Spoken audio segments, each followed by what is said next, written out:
ओम शांति। आज बाप दादा के 4 दिसंबर 2020 के ईश्वरीय महावाक्य हैं। मीठे बच्चे, बेहद का बाबा आया है तुम बच्चों का ज्ञान से श्रृंगार करने। ऊंच पद पाना है तो सदा श्रृंगारे हुए रहो। प्रश्न, किन बच्चों को देखकर बेहद का बाप बहुत खुश होते हैं? उत्तर, जो बच्चे सर्विस के लिए एवर रेडी रहते हैं। अलौकिक और पारलौकिक दोनों बाप को पूरा फॉलो करते हैं। ज्ञान योग से आत्मा को श्रृंगारते हैं। पतितों को पावन बनाने की सेवा करते हैं। ऐसे बच्चों को देख बेहद के बाप को बहुत खुशी होती है। बाप की चाहना है मेरे बच्चे मेहनत कर ऊंच पद पाएं। ओम शांति। रूहानी बाप रूहानी बच्चों प्रति कहते हैं, मीठे मीठे बच्चों, जैसे लौकिक बाप को बच्चे प्यारे लगते हैं, वैसे बेहद के बाप को भी बेहद के बच्चे प्यारे लगते हैं। बाप बच्चों को शिक्षा सावधानी देते हैं कि बच्चे ऊंच पद पाएं। यही बाप की चाहना होती है, तो बेहद के बाप की भी यह इच्छा रहती है। बच्चों को ज्ञान और योग के गहनों से श्रृंगारते हैं। तुमको दोनों बाप बहुत अच्छी रीति श्रृंगारते हैं कि बच्चे ऊंच पद पाएं। अलौकिक बाप भी खुश होते हैं तो पारलौकिक बाप भी खुश होते हैं। जो अच्छी रीति पुरुषार्थ करते हैं उन्हों को देखकर गाया भी जाता है, फॉलो फादर। तो दोनों को फॉलो करना है। एक है रूहानी बाप, दूसरा फिर यह अलौकिक फादर। तो पुरुषार्थ कर ऊंच पद पाना है। तुम जब भट्टी में थे तो सबका ताज सहित फोटो निकाला गया था। बाप ने तो समझाया है, लाइट का ताज कोई होता नहीं, यह एक निशानी है पवित्रता की जो सबको देते हैं। ऐसे नहीं, कोई सफ़ेद लाइट का ताज होता है, यह पवित्रता की निशानी समझाई जाती है। पहले पहले तुम रहते हो सतयुग में, तुम ही थे ना। बाप भी कहते हैं आत्माएं और परमात्मा अलग रहे बहुकाल। तुम बच्चे ही पहले पहले आते हो, फिर पहले तुमको ही जाना है। मुक्ति धाम के गेट्स भी तुमको खोलने हैं। तुम बच्चों को बाप श्रृंगारते हैं। पियर घर में वनवाह में रहते हैं। इस समय तुमको भी साधारण रहना है, न ऊंच न नीच। बाप भी कहते हैं साधारण तन में प्रवेश करता हूँ। कोई भी देहधारी को भगवान कह नहीं सकते। मनुष्य मनुष्य की सद्गति कर नहीं सकते। सद्गति तो गुरु ही करते हैं। मनुष्य 60 वर्ष के बाद वानप्रस्थ लेते हैं, फिर गुरु करते हैं। यह भी रस्म अभी की है जो फिर भक्ति मार्ग में चलती है। आजकल तो छोटे बच्चे को भी गुरु करा देते हैं। भल वानप्रस्थ अवस्था नहीं है, परंतु अचानक मौत तो आ जाता है ना, इसलिए बच्चों को भी गुरु करा देते हैं। जैसे बाप कहते हैं तुम सभी आत्माएं हो, हक है वर्षा पाने का। वह कह देते हैं गुरु बिगड़ ठौर नहीं पाएंगे, अर्थात ब्रह्म में लीन नहीं होंगे। तुमको तो लीन नहीं होना है। यह भक्ति मार्ग के अक्षर हैं। आत्मा तो स्टार मिसल बिंदी है, बाप भी बिंदी ही है। उस बिंदी को ही ज्ञान का सागर कहा जाता है। तुम भी छोटी आत्मा हो, उसमें सारा ज्ञान भरा जाता है। तुम फुल ज्ञान लेते हो, पास विद ऑनर होते हो ना। ऐसे नहीं कि शिवलिंग कोई बड़ा है। जितनी बड़ी आत्मा है उतना ही परमात्मा है। आत्मा परम धाम से आती है पाठ बजाने। बाप कहते हैं मैं भी वहाँ से आता हूँ, परंतु मुझे अपना शरीर नहीं है। मैं रूप भी हूँ, बसंत भी हूँ। परम आत्मा रूप है, उनमें सारा ज्ञान भरा हुआ है। ज्ञान की वर्षा बरसाते हैं तो सभी मनुष्य पाप आत्मा से पुण्य आत्मा बन जाते हैं। बाप गति सदगति दोनों देते हैं। तुम सदगति में जाते हो, बाकी सब गति में अर्थात अपने घर में जाते हैं। वह है स्वीट होम। आत्मा ही इन कानों द्वारा सुनती है। अब बाप कहते हैं, मीठे मीठे सिकी लदे बच्चों, वापस जाना है। उसके लिए पवित्र जरूर बनना है। पवित्र बनने बगैर कोई भी वापस जा न सके। मैं सबको ले जाने आया हूँ। आत्माओं को शिव की बारात कहते हैं। अब शिव बाबा शिवालय की स्थापना कर रहे हैं। फिर रावण आकर वैश्यालय स्थापन करते हैं। वाम मार्ग को वैश्यालय कहा जाता है।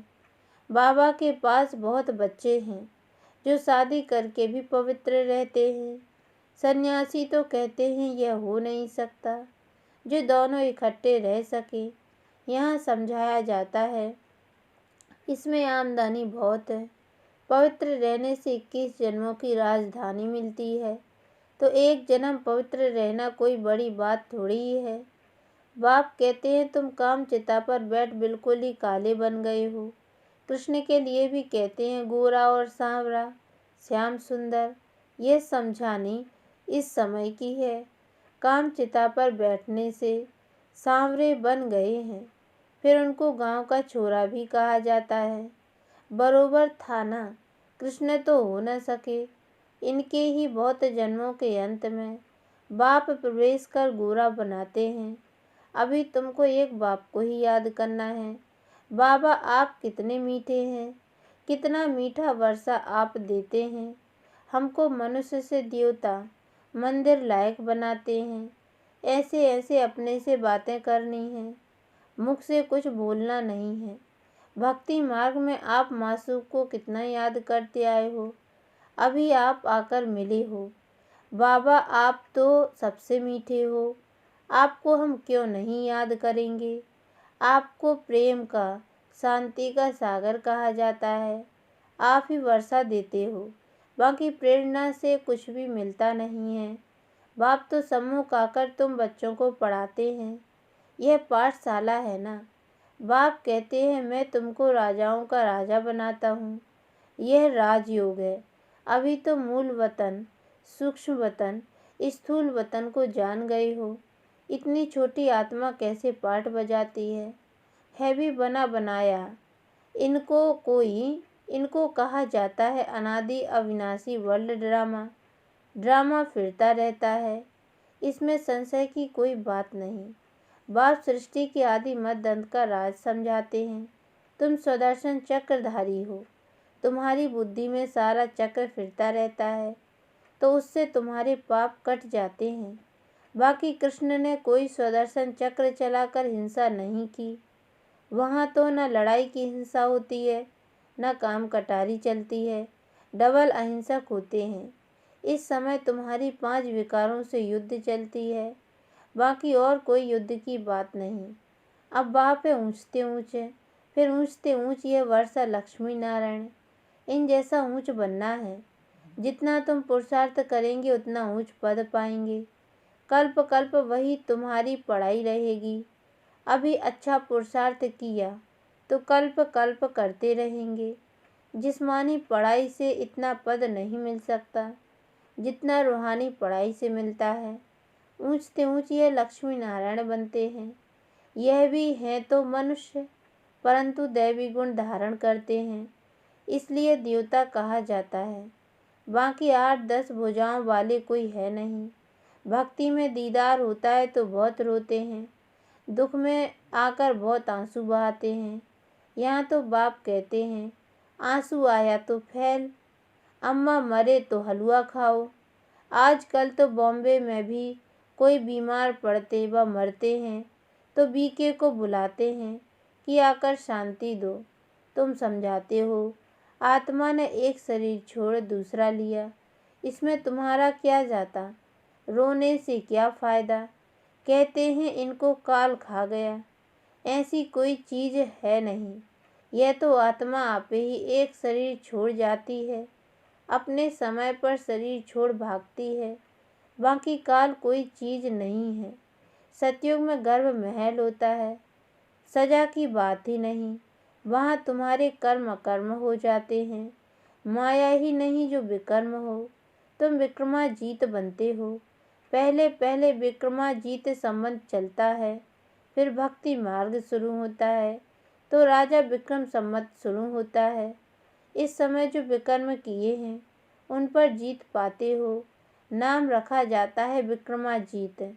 फिर द्वापर में विक्रम राजा हो जाता है। विकर्म करते रहते हैं। सुई पर अगर कटे चढ़ी हुई होगी तो चुंबक खींचेगा नहीं। जितना पापों की कट उतरती जाएगी तो चुंबक खींचेगा। बाप तो पूरा प्योर है, तुमको भी पवित्र बनाते हैं योग बल से। जैसे लौकिक बाप भी बच्चों को देखकर खुश होते हैं ना, बेहद का बाप भी खुश होता है बच्चों की सर्विस पर। बच्चे बहुत मेहनत भी कर रहे हैं, सर्विस पर तो हमेशा एवर रेडी रहना है। तुम बच्चे हो पतितों को पावन बनाने वाले, ईश्वरीय मिशन। अभी तुम ईश्वरीय संतान हो, बेहद का बाप है और तुम सब भाई बहन हो, बस और कोई संबंध नहीं। मुक्ति धाम में है ही बाप और तुम आत्माएं भाई भाई। फिर तुम सतयुग में जाते हो तो वहाँ एक बच्चा एक बच्ची, बस। यहाँ तो बहुत संबंध होते हैं, चाचा काका मामा आदि। मूल वतन तो है ही स्वीट होम, मुक्ति धाम। उसके लिए मनुष्य कितना यज्ञ तप आदि करते हैं, परंतु वापस तो कोई भी जा न सके। गपोड़े बहुत मारते रहते हैं। सर्व का सद्गति दाता तो है ही एक है, दूसरा ना कोई। अभी तुम हो संगम युग पर, यहाँ है ढेर मनुष्य। सतयुग में तो बहुत थोड़े होते हैं, स्थापना फिर विनाश होता है। अभी अनेक धर्म होने के कारण कितना हंगामा है। तुम 100% सॉल्वेंट थे, फिर 84 जन्मों के बाद 100% इंसॉल्वेंट बन पड़े हो। अब बाप आकर सबको जगाते हैं, अब जागो, सतयुग आ रहा है। सत्य बाप ही तुमको 21 जन्मों का वर्षा देते हैं। भारत ही सचखंड बनता है, बाप सचखंड बनाते हैं। झूठ खंड फिर कौन बनाते हैं? 5 विकारों रूपी रावण।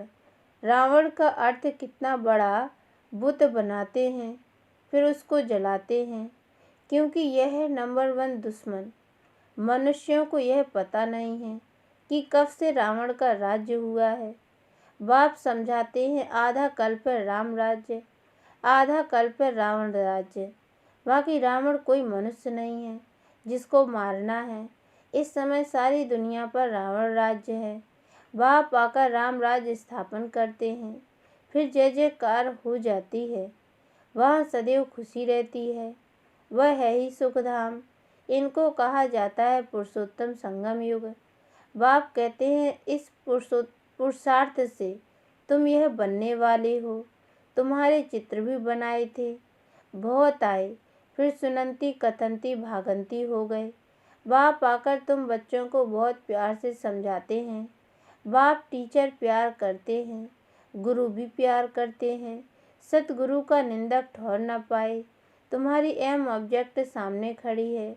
उन गुरुओं के पास तो एम ऑब्जेक्ट कोई होती नहीं, वह कोई पढ़ाई नहीं है, यह तो पढ़ाई है।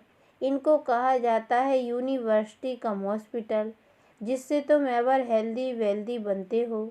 यहाँ तो है ही झूठ, गाते भी है झूठी काया। सतयुग है सचखंड, वहाँ तो हीरे जवाहरातों के महल होते हैं। सोमनाथ का मंदिर भी भक्ति मार्ग में बनाया है। कितना धन था जो फिर मुसलमानों ने आकर लूटा। बड़ी बड़ी मस्जिदें बनाई। बाप तुमको कारून का खजाना देते हैं। शुरू से ही तुमको सब साक्षात्कार कराते आए हैं। अल्लाह अल्लाह दीन बाबा है ना, पहला पहला धर्म स्थापन करते हैं, वह है डीटीज में। जो धर्म नहीं है वह फिर से स्थापन होता है। सब जानते हैं प्राचीन सतयुग में इन्हों का ही राज्य था, उनके ऊपर कोई नहीं। डीटी राज्य को ही पैराडाइज कहा जाता है। अभी तुम जानते हो, फिर औरों को बताना है। सबको कैसे पता पड़े जो फिर ऐसा कोई उलाहना ना दे कि हमको पता नहीं पड़ा। तुम सबको बतलाते हो, फिर भी बाप को छोड़कर चले जाते हैं। यह हिस्ट्री मस्ट रिपीट।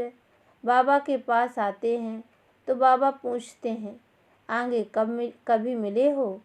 कहते हैं, हाँ बाबा, 5000 वर्ष पहले हम मिलने आए थे। बेहद का वर्षा लेने आए थे।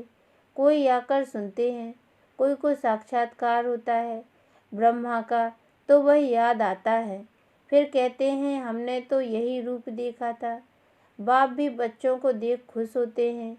तुम्हारी अविनाशी ज्ञान रत्नों से झोली भरती है ना। यह पढ़ाई है। 7 दिन का कोर्स लेकर फिर भल कहाँ भी रह मुरली के आधार पर चल सकते हैं। 7 दिन में इतना समझाएंगे जो फिर मुरली को समझ सकेंगे। बाप तो बच्चों को सब राज अच्छी रीति समझाते रहते हैं। अच्छा, मीठे मीठे सिक्के लदे बच्चों प्रति माता पिता बाप दादा का याद प्यार और गुड मॉर्निंग। रूहानी बाप की रूहानी बच्चों को नमस्ते। और हम रूहानी बच्चों की ओर से भी रूहानी माता पिता बाप दादा को याद प्यार और गुड मॉर्निंग बाबा नमस्ते। धारणा के लिए मुख्य सार है। पहली पॉइंट है, स्वदर्शन चक्र फिराते पापों को भस्म करना है। रूहानी पढ़ाई से अपना पद श्रेष्ठ बनाना है। किसी भी परिस्थिति में आंसू नहीं बहाने हैं। दूसरी पॉइंट है, यह वानप्रस्थ अवस्था में रहने का समय है, इसलिए वनवाह में बहुत साधारण रहना है, ना बहुत ऊंचे ना बहुत नीचे। वापस जाने के लिए आत्मा को संपूर्ण पावन बनाना है। वरदान, मनन शक्ति द्वारा बुद्धि को शक्तिशाली बनाने वाले मास्टर सर्वशक्तिमान भव। मनन शक्ति ही दिव्य बुद्धि की खुराक है। जैसे भक्ति में सिमरन करने के अभ्यासी हैं, ऐसे ज्ञान में स्मृति की शक्ति है। इस शक्ति द्वारा मास्टर सर्वशक्तिमान बनो। रोज अमृत वेले अपने एक टाइटल को स्मृति में लाओ और मनन करते रहो, तो मनन शक्ति से बुद्धि शक्तिशाली रहेगी। शक्तिशाली बुद्धि के ऊपर माया का वार नहीं हो सकता, परवश नहीं हो सकते, क्योंकि माया सबसे पहले व्यर्थ संकल्प रूपी वाण द्वारा दिव्य बुद्धि को ही कमजोर बनाती है। इस कमजोरी से बचने का साधन ही है मनन शक्ति। स्लोगन है, आज्ञाकारी बच्चे ही दुआओं के पात्र हैं। दुआओं का प्रभाव दिल को सदा संतुष्ट रखता है। ओम शांति।